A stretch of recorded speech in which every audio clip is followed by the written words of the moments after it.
네, 어린이집 두 곳에서 70명이 넘는 어린이들이 고열과 설사 등 식중독 의심 증상을 보여서 보건소와 구청이 역학조사에 착수했습니다.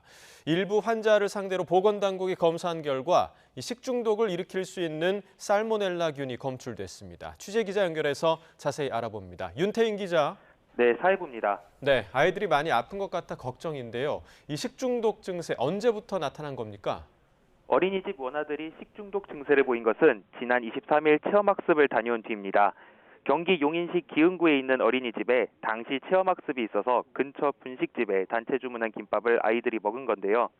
김밥을 먹은 아이와 교사 가운데 56명이 고열을 앓거나 설사를 심하게 하는 등 식중독 의심 증세를 보였습니다. 보건당국은 김밥에 문제가 있었던 것으로 보고 있습니다. 또 비슷한 시기에 체험학습을 진행한 수지구에 있는 어린이집에서도 문제가 발생했습니다.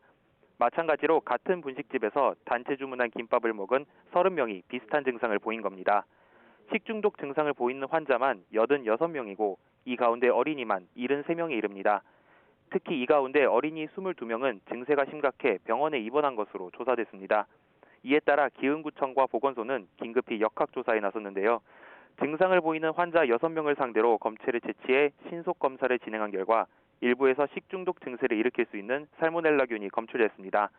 환자들이 먹었던 식품에 대한 검사 결과는 열흘 이상 걸릴 것으로 보이지만 계란지단이 공통재료로 쓰인다는 점에서 살모넬라균의 출처가 달걀일 가능성이 제기되고 있습니다. 문제가 된 분식점은 지난 24일부터 휴업에 들어간 상태입니다. 보건당국은 해당 분식집에서 음식을 만들 때 사용했던 조리도구와 식재료 등을 확보해 정밀 검사를 진행하고 있습니다. 지금까지 사회부에서 전해드렸습니다.